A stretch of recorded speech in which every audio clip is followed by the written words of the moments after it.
We're going to look at socket programming today.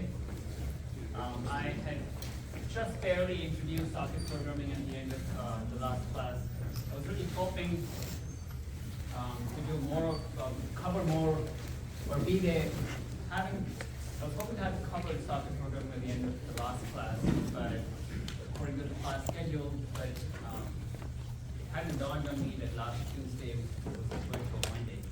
So project 1, which depends on the knowledge of socket programming, will be released, posted today afternoon, right after we've seen how to code up examples of network programs. That's what socket programming is, about writing network programs.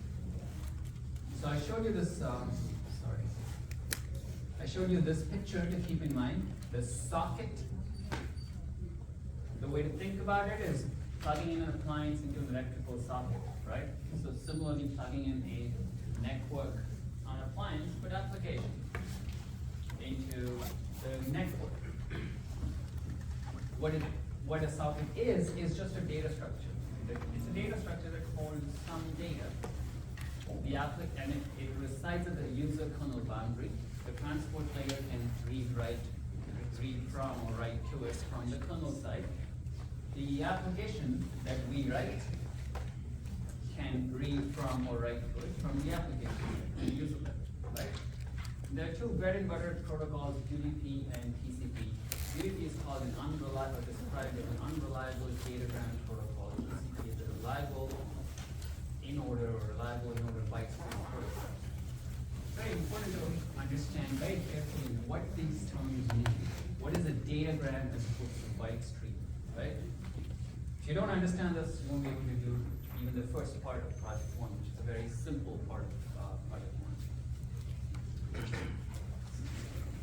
That's what we're going to understand today, right? What's a datagram abstraction? What's a byte stream abstraction? The reliability, unreliability is easy to appreciate between TCP and UDP. Okay, so we're going to do this with a very simple application example. This is the capitalizing server. This consists of a client and a server. Everything in networking we do uses client-server socket programs. Even peer-to-peer systems use client-server sockets.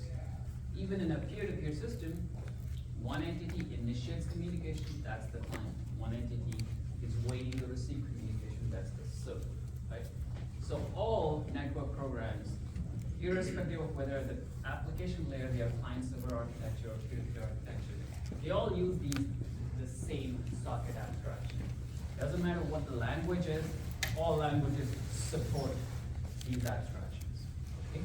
These abstractions are what we'll learn. We'll look at a couple examples, languages in Java and Python examples. It's easy to find online the corresponding code for in any language, for example, C. Okay, so what's the example? Consists of a server, consists of a client, just two simple programs. The client is going to read some input from standard input that I will type. The user is expected to type. Client sends this input over to the server side. The server is going to simply capitalize the letters, the characters, and send back a response, right? Most hello world examples of socket programs will be something like this. You'll find any number of examples online of an echo server, right? The client sends a sentence, the server simply echoes it back. In this case, it capitalizes and echoes it back, okay? So, same difference. Okay, so let's look at UDP because let's start with UDP because UDP is simpler, unreliable datagram protocol, right? In UDP, we say it's simpler because there's no handshaking. What does this mean? It is one datagram at a time. What's a datagram? It's just another word for a message or a packet. Okay? It's a chunk of data. That's what a datagram is. Okay? At the transport level, at the network level, we often refer to these chunks as datagrams. Synonymous with packets. The important thing to remember is UDP works one datagram at a time. So this chunk is a datagram. If I want to send this datagram to any entity, any IP port combination out there, I'm simply, imagine just throwing this chalk, the datagram goes over. one datagram at a time. All I do is specify the recipient's IP and port. That's the destination address. I send it over. It may get there, it may not get there. If it gets there, it'll get there in its entirety. It won't break in between and half the chalk won't get there. A datagram from the sender side, if it gets there, will get there in its entirety. But it may never get there because the network may drop. Any number of reasons. We've seen reasons for delays and drops. If a packet arrives at a queue where the router's buffer is already full, it has no more capacity to drop the packet. Other reasons would be the packet gets corrupted, its bits, the checksums and all don't match, so the router decides to proactively drop the packet because it knows it's corrupted. So any number of reasons why it may not get to the other side. Okay, fine. Yeah? What about corruption? It can get corrupted. Yeah. So, congestion, corruption are the two most common reasons, as I just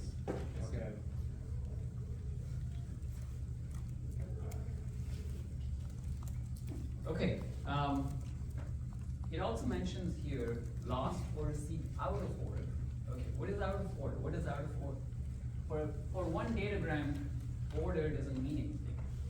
But if I send this datagram followed by this datagram, in UDP it's entirely possible that even though you're Carlos, right? Let's say I'm sending both of these to Carlos. Same recipient. I first throw the chalk and then the wiper. It's entirely possible that Carlos gets the wiper before the chalk, even though I sent the chalk before the wiper. Okay? That's what out of order means. It's every datagram goes independently. It's as if there's no connection, even though I meant to send this before this. The network and the rest of the stack deals with them independently. Okay? It's also possible that the chalk gets there, the wiper doesn't get there. It's also possible the wiper gets there, the chalk doesn't get there, neither of them get there, both of them get there in this order or this order. Yeah? Will the client reorder it to make it corrupted if it fits it? No. It's whatever datagram is received, it'll just, in whatever order it is received, the client, the receiver side is simply going to serve it in that same order to the application. So if I send chalk followed by wiper, at your end, the wiper comes first and then this comes first. On your end of the socket, the application reading from the socket will read this first and then read this subsequent. So the order can get reversed. This is fine for UDP-based applications. One of them may not even arrive. So you don't use UDP for things where order and reliability are important. Order and reliability go hand in hand. It would be strange to have a protocol that has one but not the other. That is, it would be strange for some bytes to be lost, but the bytes that do arrive come in order. There are very few applications that care about order that way. So order and reliability go hand in hand. They're both in TCP. Neither is there in UDP. If they're both traveling at the same speed through the wire, how do they run out? Do they like take different routes? Yeah, good question. It's easy to see why loss may happen, right? One of them may be lost because it hit a router when the router was heavily congested and had no buffer space, so the router dropped the packet. How? Nathaniel, right? Yeah. Nathaniel's question is, how is it possible that both arrived, but they arrived in the wrong order compared to the order in which they were sent? How is that possible? Any guesses? Yeah? Only. This is just an easy explanation, but it's not. If it's Wi-Fi based, so the medium has the signals are coming at different time via the medium. On Wi-Fi, it's extremely unlikely. There's all kinds of other environmental uncertainties that can occur. Yeah? So just a guess, maybe you're sending data and like the router goes down temporarily, so it has to take another route and the router comes back up. Okay.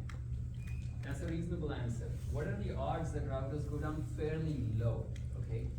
If both packets traverse the exact same route, the odds that they get reordered is extremely low. It can still happen, but more importantly, we'll learn this, we'll see this in much more detail in chapter 4. There is no guarantee that packets from the same sender to the same destination will take the same route. It is possible that the chalk took this route, and subsequently the wiper took this route, and the wiper arrived before chalk. This is always possible, okay? Even though they were sent near simultaneously, they may take different routes. It's not because, well, sometimes it's because routes do change because of failures, because of traffic load balancing. We'll look at some of these objectives in much more detail in chapter 4. But in some cases, there are actually multiple route options. So this router here may send some fraction of packets this way, some fraction of packets this way. That can also happen. That's just part of like network load balancing. That can also happen, right? And then, what about if they did take the same route? What if I said, no, that didn't happen. They both actually did take the same route. Even then, reordering is possible because at some routers, it is possible that it may not, because of the router's interconnection processing fabric, it may or may not preserve FIFO order. It's not the router's job to necessarily preserve FIFO order. If an application really wants order, TCP at the end is the expected way to keep care of it. Okay? So there's a variety of reasons because of which both packets or multiple packets can be all delivered. All of them can be delivered, but not in the exact same order in which they were sent. Okay? All good questions. All right.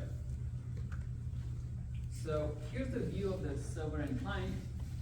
In these slides, we're going to be looking at Python code examples. I'll also show you Java examples that both sets of examples I'll be making them available to you as part of like project 1. It's very important that the code examples we're going to see, you go back ASAP, try them. The kind of interactions I'm going to show you, you go back and do them yourselves, right? It's very important to do that yourself to get a hands-on feel for what's happening. If you do that, the sooner you do that, the more likely you'll breeze through project 1. The more time for which you put that off, you're increasing the chances that project 1 becomes very frustrating, okay? Or at least stressful. Okay, so server and client side. What's the application? Capitalizing server. Client sends a sentence, some set of bytes, server capitalizes, sends it back. What does the server need to do? What is a server? Server is the entity that is waiting for a client to contact it. That defines a server. Client is the entity that contacts the server. Therefore, servers are expected to be persistently on. Clients can be intermittently connected or not connected to the network. The server is going to create a socket, data structure as we've seen, by specifying a port number on which that socket is listening. So DNS runs on port 53, HTTP runs on port 80, which means the HTTP server has a socket that is listening on port 80 for HTTP.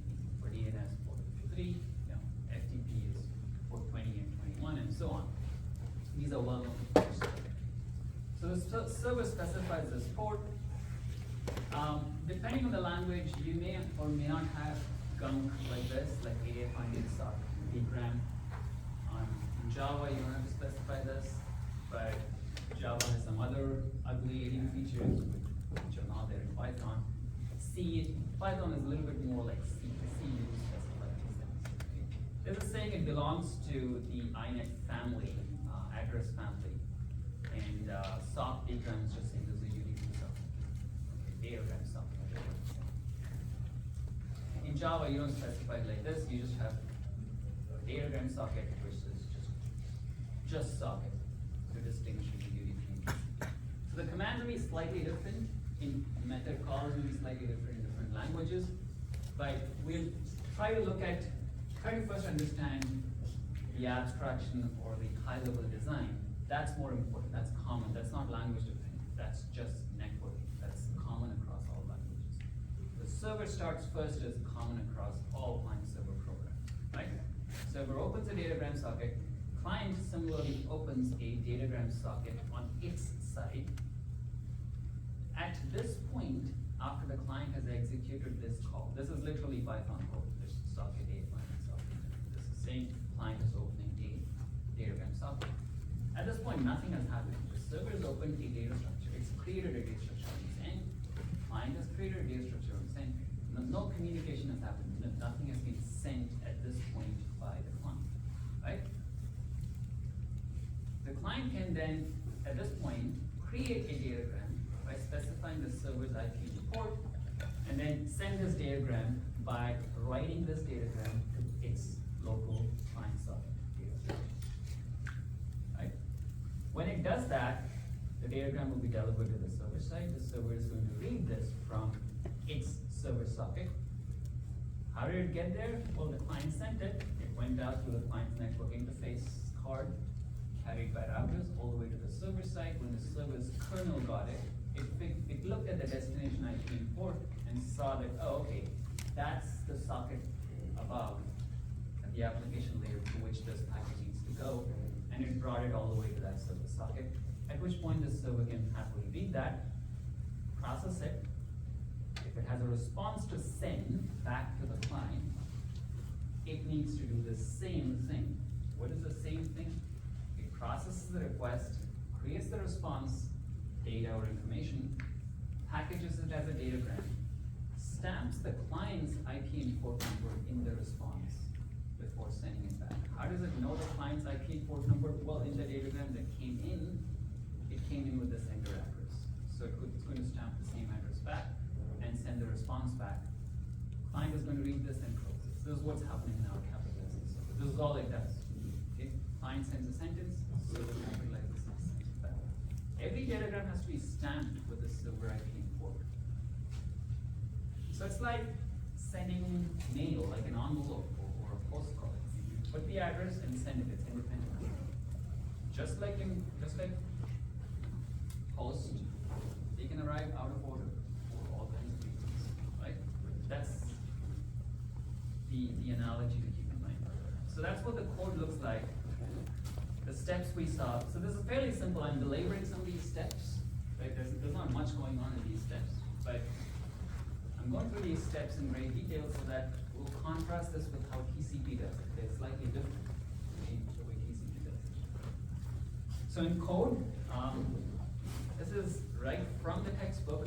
Depending on whether you have Python 2 or Python 3, you may need to adjust some things. That raw input becomes input when you go from 2 to 3. But you'll have code that I'll make available as to a Git repository that will have Python 3 code. So just make sure that's got 3. Okay. The textbook still has 2 code, 2.7 or 2.8 or something like that. Okay. Let's not focus too much on the low-level details. You import a library. Here's where the UDP socket is being created as the first step on the client side. That's just taking input from the console, from standard input. Client is sending this to the server side. Client is reading the modified message as a response, the capitalized message that it expects from the response, printing it and closing it. The server side is even simpler. There's no standard input to be fetched from the user. It is simply opening a socket. It is specifying a port number. Some languages like Java will just combine these 2 steps. Like it'll say open a server socket on that port number instead of separate steps of opening a socket and then binding it to a port. This is a little more C style. C and Python are a little more similar compared to Java. Okay.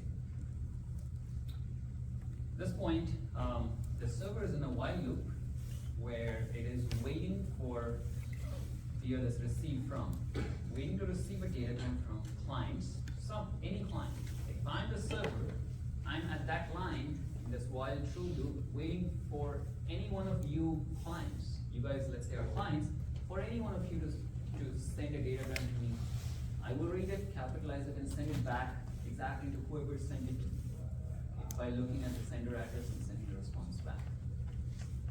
If I have an application where I get one request and I have to send them 3 different responses, I have to remember the sender address, store it somewhere locally, and then send all those 3 responses back to the same sender address. I may be getting requests from multiple users all at the same time. In this example, it's simply one-to-one, so it's very simple, right? It's a very classic application. A request-response application is a very good application for UDP. A small request-response application like DNS is a very good application for UDP. You look at the request, attending to the request just needs that one request. It doesn't require delayed processing. There's no more additional responses that come later. You look at the request, process it, determine the response, send back the response to whoever sent the request. You're done with it, right? There's no more state after that. So UDP that's why UDP is very well suited to request-response protocols like DNS. It is not very well suited to request-response protocols like HTTP because in HTTP you want reliable transport. Files can be large, they don't fit in one packet, and you want them to be transferred reliably. Okay, so the Java code is Java code is very similar. I don't have that on the slide. I'm going to show that to you in my IDE.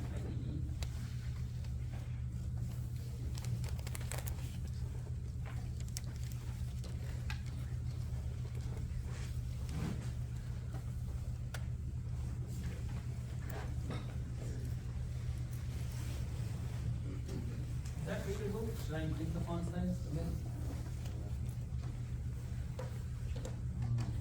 I'll have to recall how to do this. Great. Let's try 20. That make a difference? Let's try 24.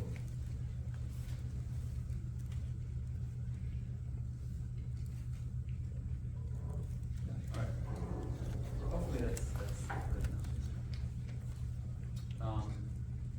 Oops. So Unity server code.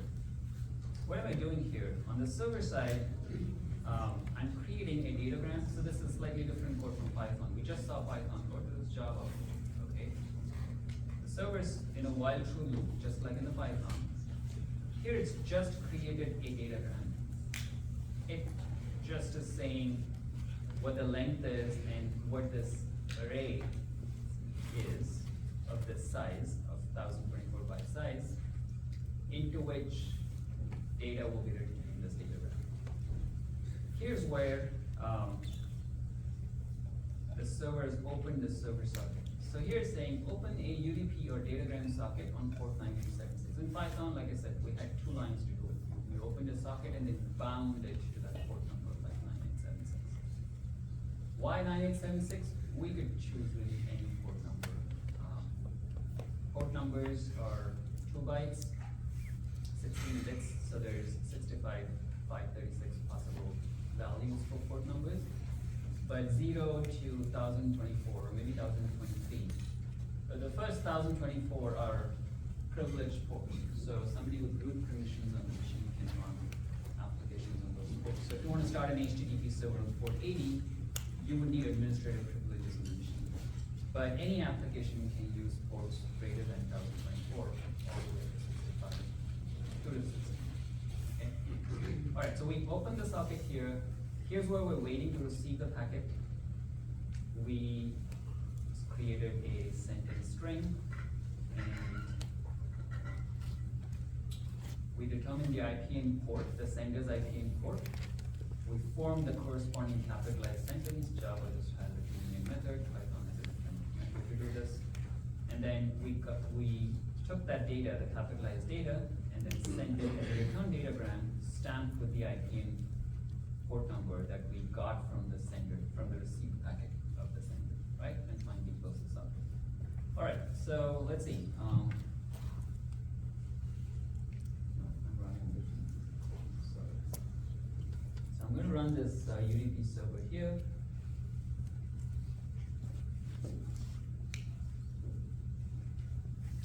run the server first always, right? And then Unity client.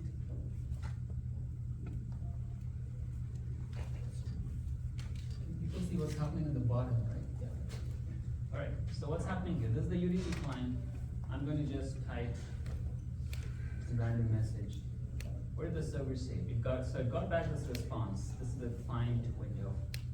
This is the server window. The client got back this response from the server saying hello world, capitalized, and then these null characters are just the remaining. It's just printing the whole array here, the modified sentence string. So it is just the rest of the null bytes here that is showing. Okay, that's all there is to Unity. Now, it would be a little more convenient for me to switch to the command line. So,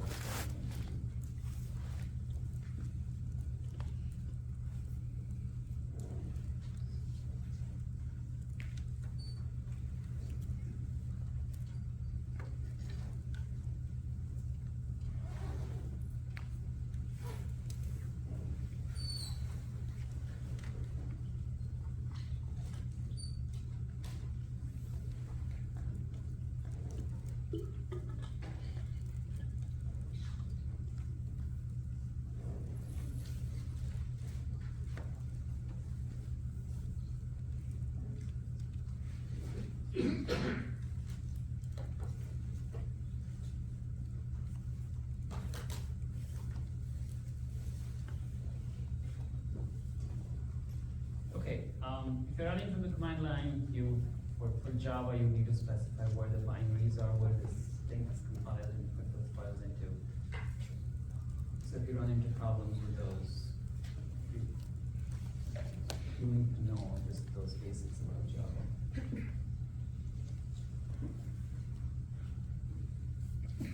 Okay, so I'm doing the same thing as I did before here.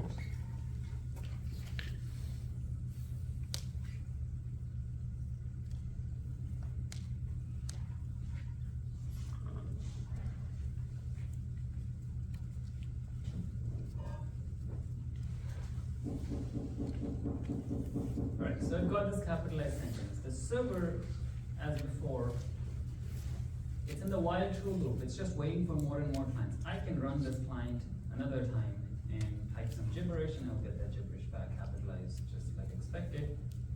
I can run multiple clients like this. So I can run one here.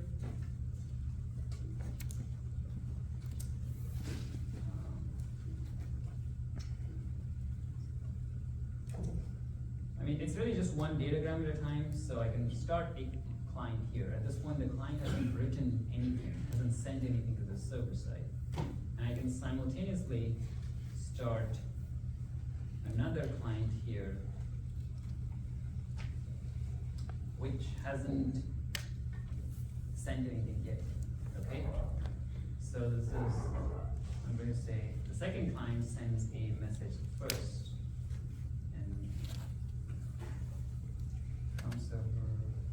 Okay, so something funny is happening there. We'll attend to that in 1 second. Okay, I'm just going to second send. Okay, so what's happening there? These are things to keep in mind when you do project 1. This time it didn't get. This has nothing to do with the two clients. In this case, it didn't actually get just the first send, which is what it sent to get capitalized. It got some other crap here, which is from the previous time that we. I think we sent that somewhere here. Okay, so it's getting a little bit of that.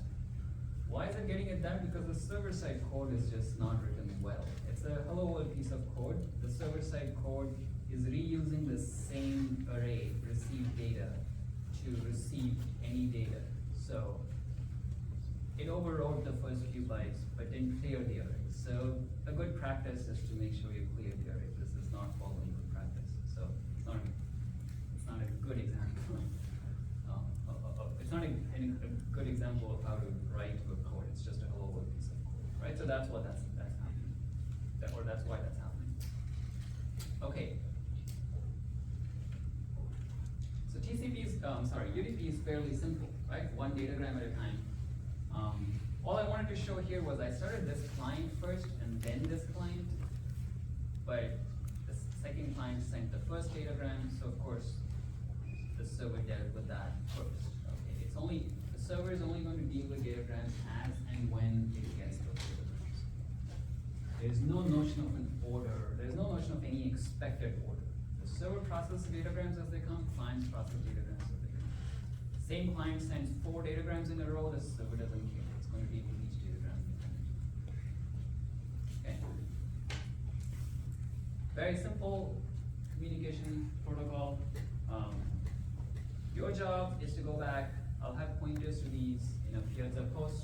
That's the post announcing project one, which will be today afternoon. We'll have pointers to all of these pieces of code as well.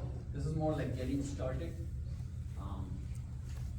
It's sort of like, just familiarize yourself with the kind of code that you will need to do the actual project. Okay. Make sure that you actually run the code, because you'll get some low-level issues out of the way. One thing that I strongly encourage you to do, this will be there in the tutorials as well. If you have access to more than one machine, or you can have your physical machine and a virtual machine on your computer, you can run this exact same piece of code across 2 machines on the same local area network, wide area network, different countries, doesn't matter. Okay. All this code will work exactly as is across different machines. The only changes you'll need to make is the client needs to know who the server is if they're running on different machines. Here the client is explicitly specifying localhost as the server, because they're both running on the local machine. But if you're running the server on a remote machine and a client on this machine, for them to communicate, the client obviously needs to know what the IP or name either is fine. You can specify either an IP address or a name like this. And the socket abstraction will automatically do the DNS translation as needed at the lower level to reduce it. So all this code will work exactly as is across separate machines as well. Okay. Project 1, we maintain servers, or you can also run the server. We make the server public, you can run it yourself as well. You're going to be writing a client, so they are running on different machines. Okay. The nice thing about Socket APIs is really whatever works on this local host or 127.0.0.1, that's the loopback interface. It's like a software interface. It's like not a real interface, right? It's a virtual interface.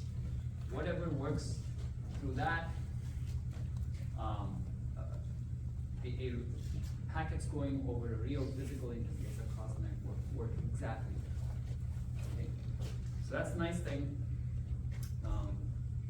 These APIs don't change depending on whether the communication is on a single machine or across machines. All right, so that's all about UDP. It's fairly simple. Any questions before we move to TCP? No questions. Well, I don't have questions for you yet.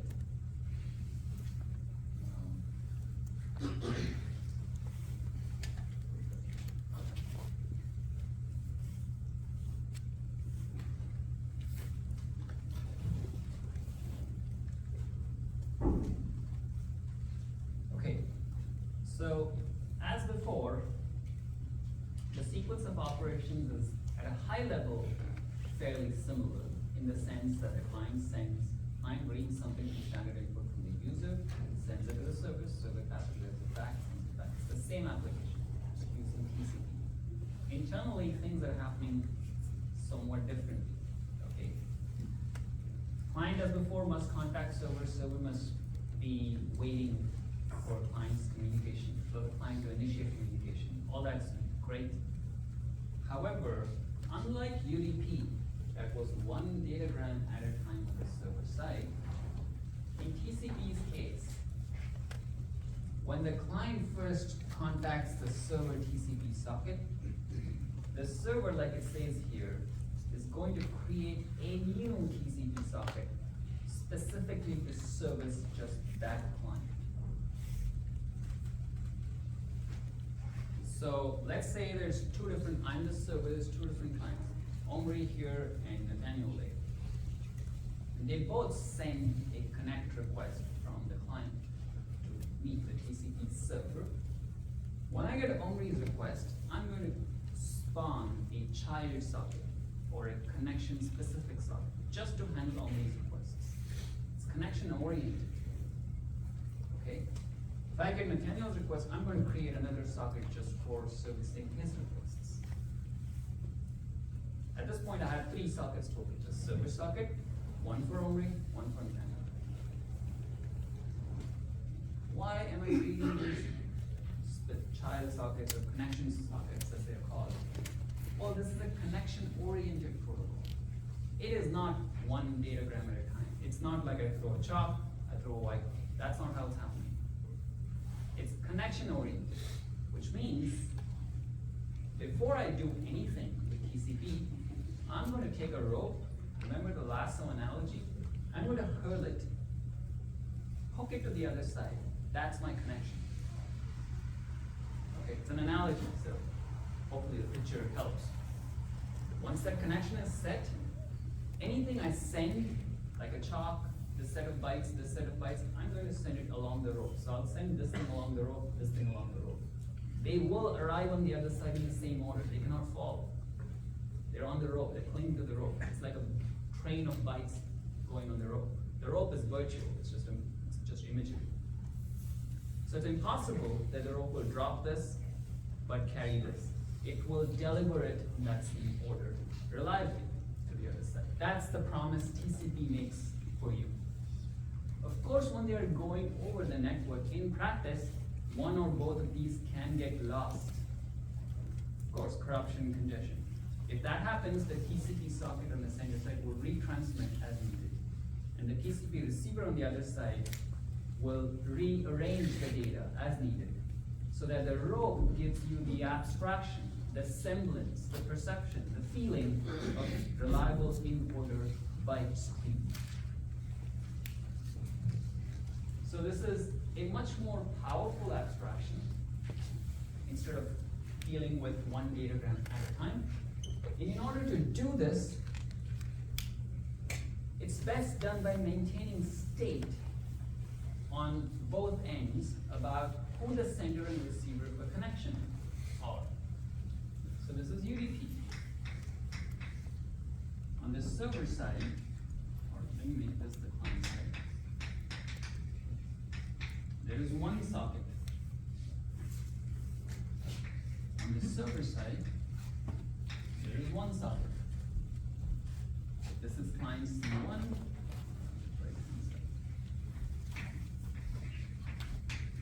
Client C2. This client has a datagram to send. It's going to send to the server. This client can send a datagram to that server. Server is going to process one datagram at a time. We saw this. The corresponding picture in TCP's case is different. This is the welcome socket.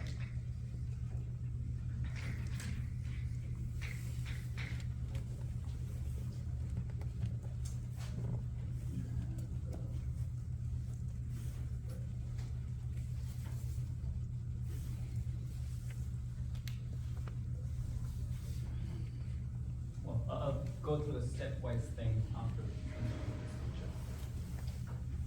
If a client C1 wants to communicate with that server socket, it is first going to send a connect request. That's what's happening here. So you've seen things like TCP SYN packets in Wireshark and some of the labs, right? Those are connection handshake packets, synchronized packets. That's what's happening as the very first step. We've seen this handshake in HTTP. We said one round trip for the TCP connection handshake. That is what's happening here. That's the first step. When the client says connect to the server, it is going to send that SYN packet. And the response is going to be acknowledged, or that packet is going to be acknowledged, and that sets up the connection. When the server gets this connection request, it is going to create a client-specific socket. I'm just going to distinguish it from that. I'm going to call that CS1. to service that client. And from then onwards, all communication is going to be between C1 and CS1. So if during this time, another client C2 decides to communicate with that same, let's say, web server, okay, or whatever server, it doesn't really matter. It's going to send this connect request to that welcome socket, at which point it'll spawn a connection-specific socket for the second client, and then subsequent communication will be back and forth between C2 and CS2. So remember that rope imagery, that's the connection. You're gonna have different ropes for servicing different clients, right? All the things I'm sending in order reliably to Nathaniel are unrelated to all the things I'm sending in order reliably to Omri. So I have different ropes for them. Those are those connections. Okay. Here I need to keep state for, well, who is the data coming from? I'm not stamping, I can simply write bytes here, read bytes from here. I don't have to stamp an IP import with every single message that I write to the socket, like I have to in UDP. In UDP, if I want to send a datagram, it's just one datagram, all by itself. For every datagram, I need to stamp the receiver's address, IP import. Here, once the socket's been created, I can just write bytes to it, read bytes from it. I don't have to stamp address port information for every single packet. Address port information stamping is needed only in this connection phase, in this dotted first step, right? So this is that step. Okay? So if a TCP server is, do you have a question? Yeah, just so that means that in theory, there's a limit to like around 65,000 connections that a server can handle. Not quite. That's a very good question. What's your name? Joe. Gerald? Joe. Joe, sorry. So Joe's question is it then limited to 65,000? So we're jumping a little ahead, but, you know, let's try answering the question. It's worthwhile understanding the answer. So this tells us that if a web server, for example, or any server, is servicing 100 parallel clients all at the same time, there will be a total of 101 sockets on the server side. The welcome socket plus one connection-specific socket for the client side. On the client side, there's just one socket each on each client. Each of those 100 clients, there's just one socket here, right? If this server is listening, let's say this is an HTTP server, so this is listening on port 80. What are the port numbers here? What are the port numbers here? When this client opens this client socket equals socket, it didn't specify any port. So what would the port number be on the client side? And what are the port numbers associated with these sockets as a customer? If you don't already know the answer, you don't have a basis to really guess, a reasonable basis to guess the answer. But let's go back to the UDP code and look at what the client did, right? Here there's a client. We specified a server port of 12,000 Q. Okay. For the client socket itself, we didn't actually need a port number. This port number binding was used.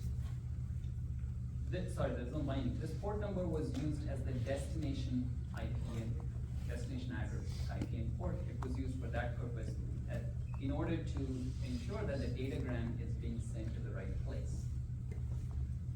But the client socket itself, it wouldn't specify any port, right? So we go back to the T side.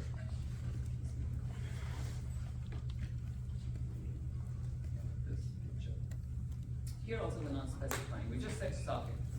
On the server side, we typically will specify a port number on which we are listening. So here, it doesn't quite show you, but in the TCP server code, here we are binding on the server side to say, bind the server socket to port 80.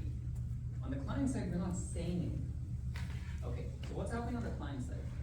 The operating system is going to assign any port number that's available, that's free and unused on the client side. If you don't specify anything, you're basically, I don't care what the port you really don't care here what the port number is, so it's going to give you some random port number, POS.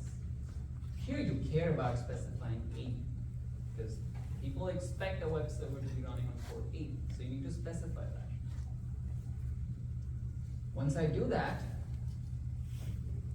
what I've done is I have essentially opened this socket on this machine's, or let's say this machine has only one IP for now, okay? Whatever this machine's IP is, or the one IP of the one interface on that machine is, and port 80.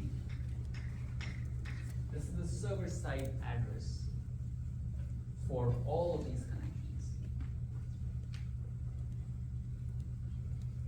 This CS1 and this CS2, they are also on this IP and port. Same IP, same port. They're on the same IP, same machines, has only one IP.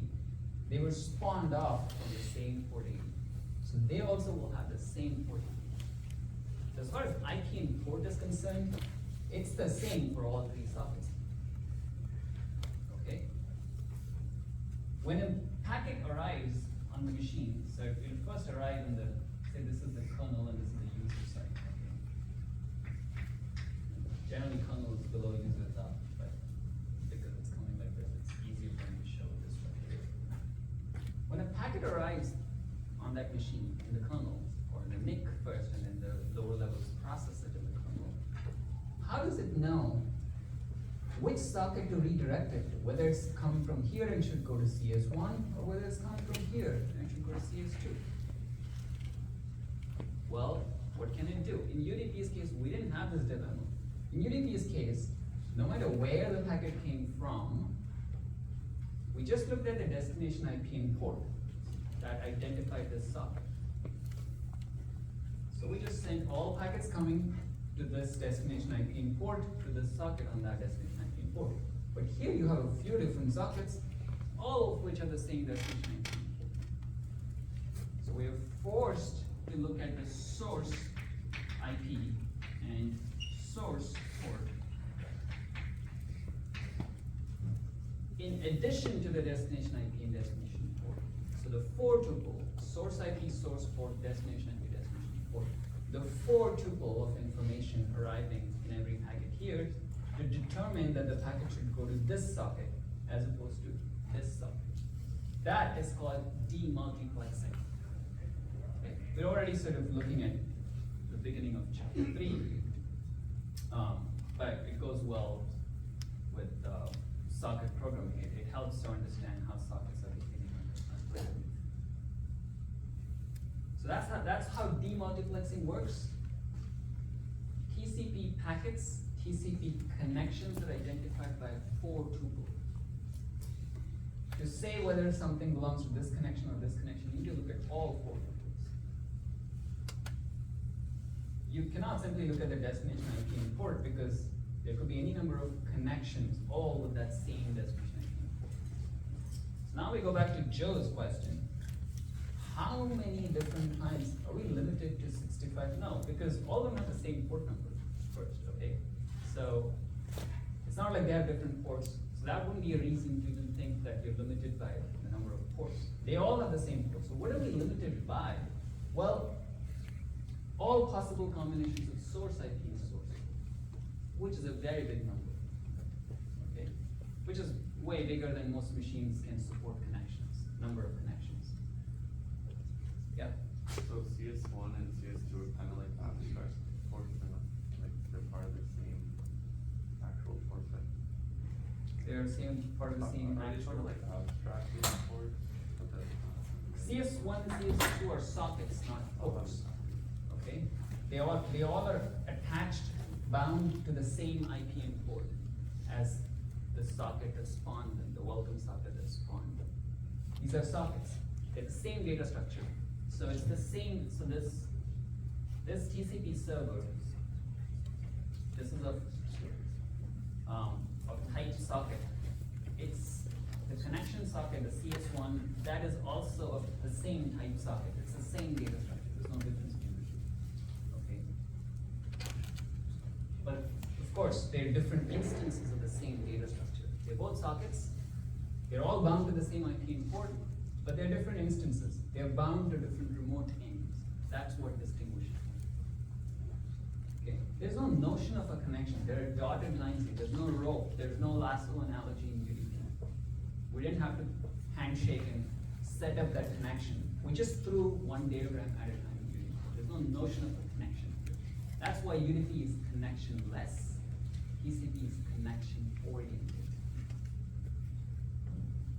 Okay? Why must, Yeah. You heard it.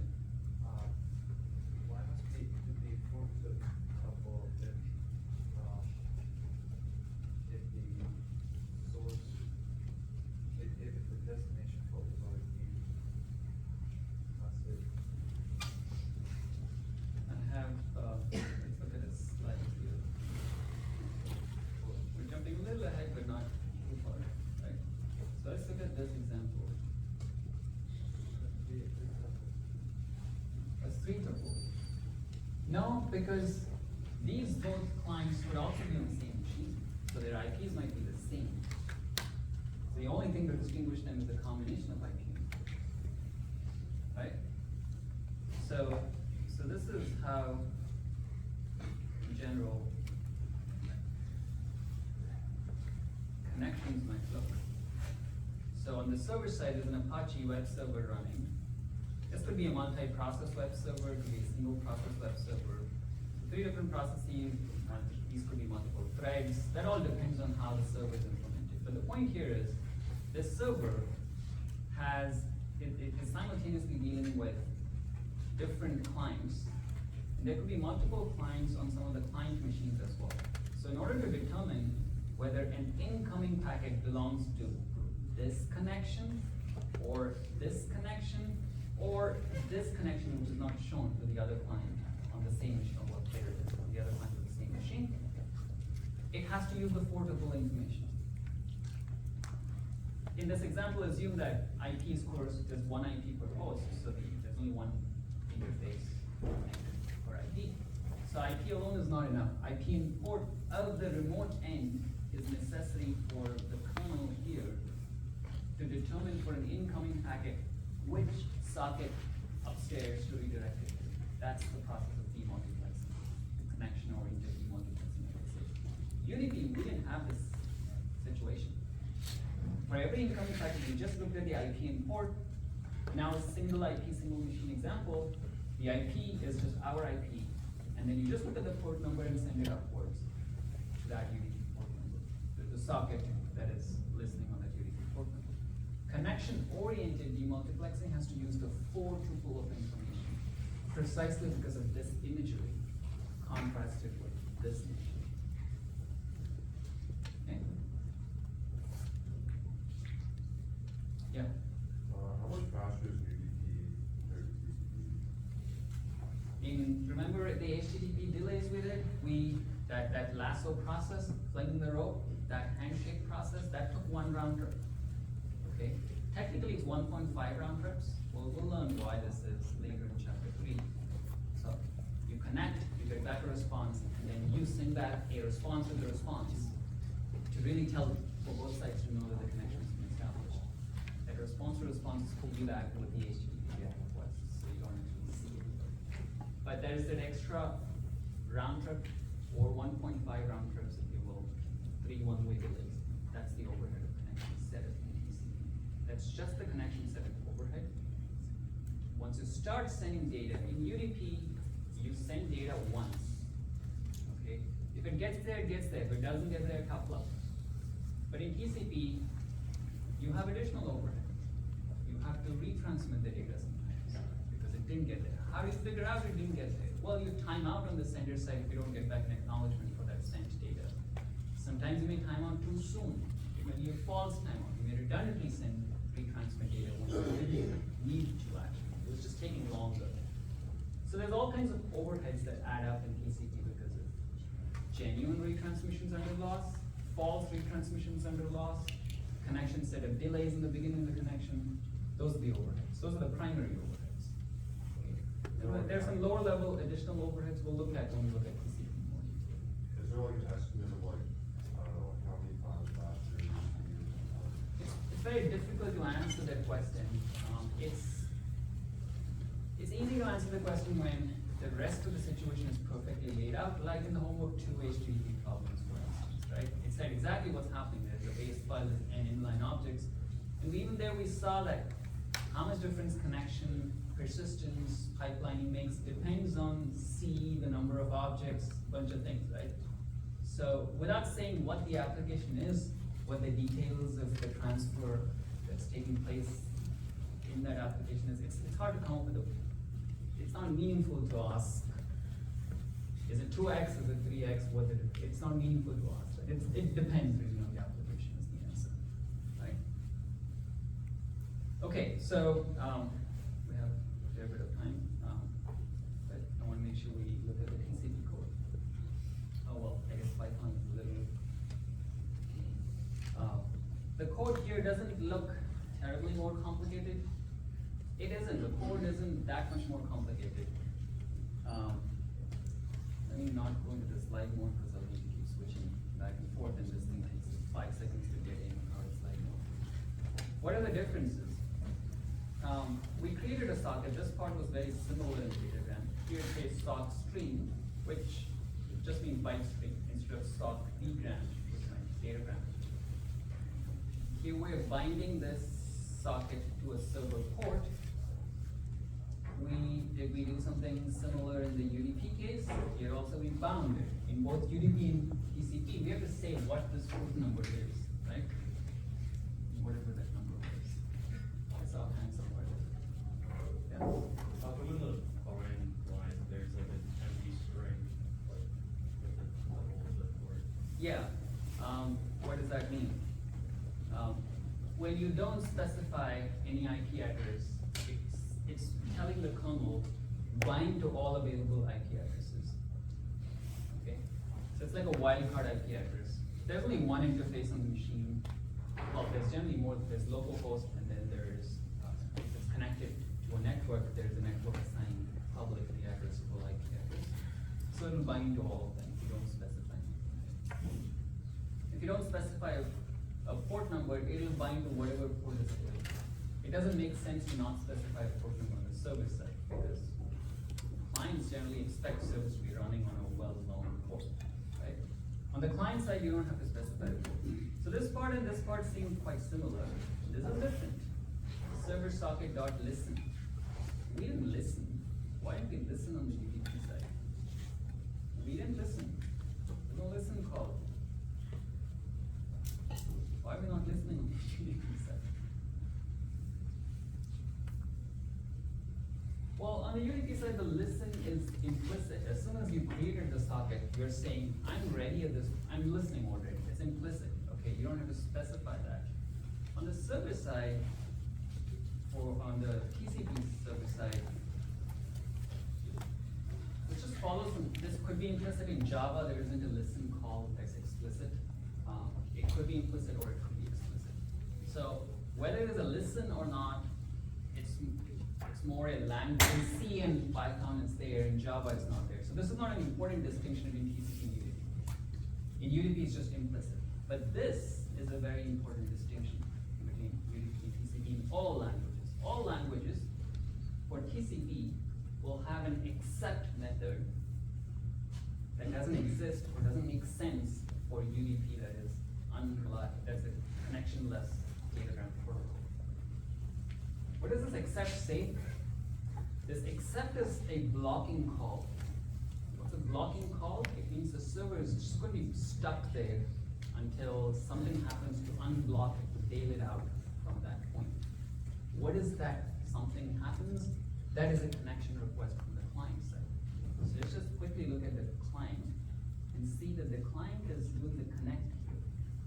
So when the client does the connect, a SYN packet, TCP synchronized packet goes to the other side. Server receives that packet, and the receipt of that packet is what unblocks it from the accept call on which the server is waiting. There's no such thing in UDP. There's no connections in UDP like here. At this point, the return of the accept method, when it unblocks having spawned a child socket. that's specific for that connection. So that's the connection socket we created here, and then the rest is the same. You just read and write to that connection socket on the server side. Here, there's only one socket anyway. Here, from here, there isn't much of a difference. Is there any difference on the client side? Well, yes, there is some difference on the client side too. On the client side, we have this call called connect. This was the new call, which resulted in accept. Connect, was it there in the UDP side, on the client side? No, we didn't have to connect. There is no connection. UDP is a connectionless protocol. We just said, send this datagram here. We didn't have to set up a handshake connection. We just said send. Destination IP from those channels. Here we had to first connect, which bailed the server out from the blocking accept call, spawned a child socket, and then UDP and TCP were similar. Okay? So that's what's happening. Java code is very similar as before. This is the welcome socket, server is listening. This is the blocking call. The while true loop is just the same as before. The server is waiting to accept connections. In UDP, there's no accept call. One datagram at a time. In TCP, the server is waiting to accept connections. This buffer reader, input stream reader, this is just some Java gunk. There's some gunk in Java, there's some gunk in C and Python. Overall, they're all very small pieces of code, right? They all have this accept call. Here, the server created a socket. It didn't say welcome socket.listen and then go to accept. Whereas in Python, we did say, we bound the socket to the server port. When we created a socket, next step we bound it, then we said listening, then we said accept. Okay. Accept wasn't a part of the loop. Here, the first three steps all happened in one fell swoop, and then we are just in a while true loop waiting for new connection centers. Okay? So let's run this code to verify and run a couple of variations of this. So this is, let me just go to the command line because it's a little easier to look at multiple windows at the same time.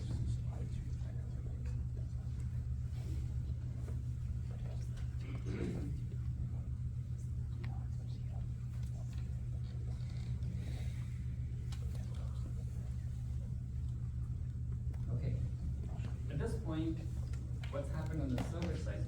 The server, here it's waiting. Okay, nothing's happened on the server side. Where is it waiting? Which line is the server waiting on? Here, right now. I haven't started any clients yet. So, the question is which line is the server waiting on? Yeah? Seth, yeah. Remind me your name? GC. God bless you. Sorry, it's just a mnemonic for me to remember. Yes, that's correct. This is not a blocking call. It's just creating a local data structure that started listening. All right. The listen is implicit. Bind is implicit. Python we have to say all those things. C we have to say all those things in 3 different languages. Java is nice in that respect. Here's where we are blocked in the while true loop. Now I'm going to start this client, and I'm going to type my gibberish and expect my gibberish capitalized exactly as is, except for the capitalization. Reliable can be back to me, which it happens. Unity also seemed reliable because, of course, what bad things can happen on the virtual interface on a local machine? Nothing bad can happen. So packets, UDP packets on a local machine will there are some situations where they can be lost, but it's extremely unlikely, right? So you may not appreciate the reliability part of it. You may not even appreciate the byte stream part of it just based on this example. But there's a huge difference between the byte stream and datagram abstractions in TCP and UDP. How do we see this? So first let's verify that we can do this over and over and keep getting these responses back from the server. while true loop. It's going to accept a connection from a new client. So if I get GC's request, I'm going to accept it, expect exactly one sentence from him, capitalize it, send it back, go back and wait for somebody else to contact me. Okay? So far so good, it's working. We are reading here one sentence at a time. On the server side, the client is reading that sentence from standard input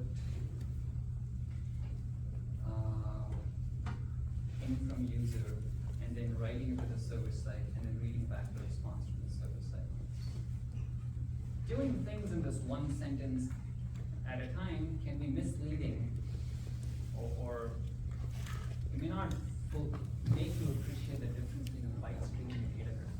AVP carried that sentence in a datagram, TCP carried that sentence in a packet. So what's the big difference? Okay. Why did we do all this additional connection setup and all that? Well, let's try this other piece of code called persistent TCP server and persistent TCP client. Okay, you'll have all these pieces of code, so don't worry about taking notes right now, just pay attention, right? In persistent TCP server, it is going to, in general, allow for multiple requests from the same client, okay? Here's another server that is slightly different from the basic TCP server. The basic TCP server, we read one line at a time on the client standard input side as well as on the server. This is the byte array, TCP server byte array is the standard piece of TCP hello world code that you will see at most places. Okay. This is better suited to the byte stream abstraction. The read line was a little smaller, okay, it's slightly simpler hello world piece of code. What's happening? Here we are saying input stream.read into this buffer that we created of 16 bytes. Every time we read from the TCP socket on the server side, it can read up to 16 bytes because that's the size of this buffer which we are reading. Okay. So let's try this piece of code so that we can better appreciate what a byte stream is. I'm going to close this server. Instead, going to start what do we call TCP server byte array? Okay. So I can use the same client. I don't need to use a different client, right? So here's what I'm going to do.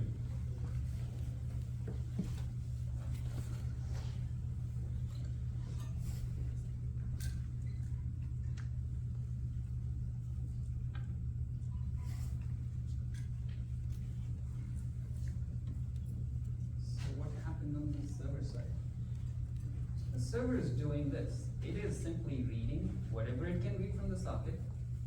It's keeping track of how much it read total, and then printing in every step whatever it read, it's printing back.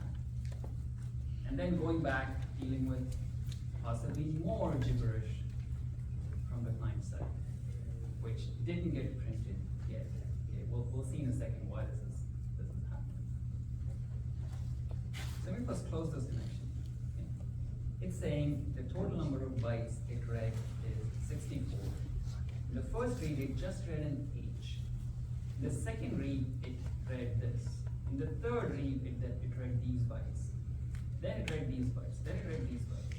Notice that this is in the same order as the order in which it was sent. Okay?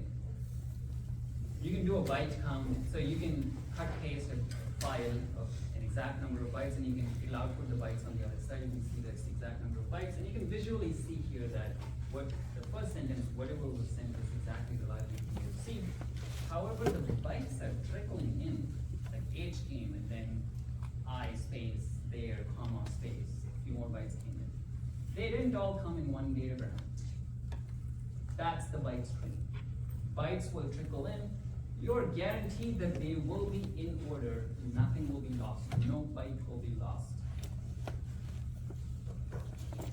But they may trickle in.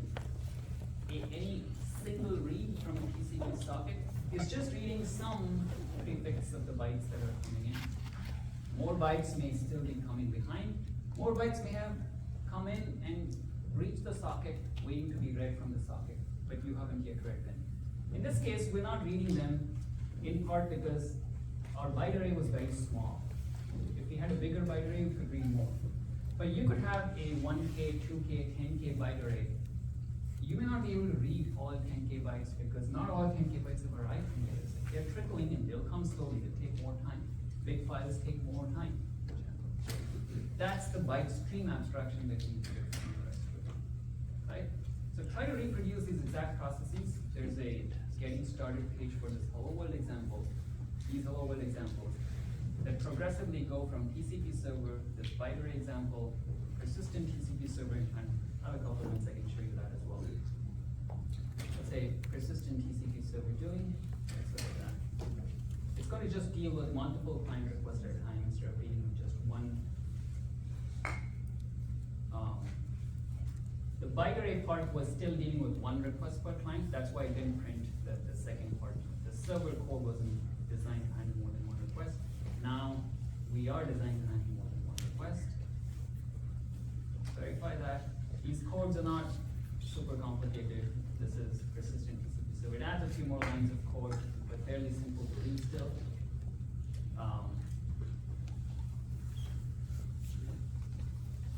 So I did this. I can do more. I can do more. I can start one more client here.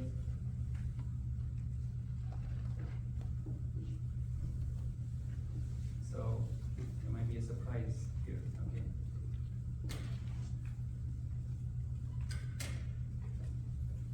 So it didn't get back a response here. I said we should be able to deal with multiple requests from a client. That is true. After I close this client got a response. Okay. We need to explain why this happened. So your homework for no break. Well, we'll have quicker questions on this next in Thursday's class is to figure out why this happened. Reproducing these steps will be on the page that will be on PTR that they are.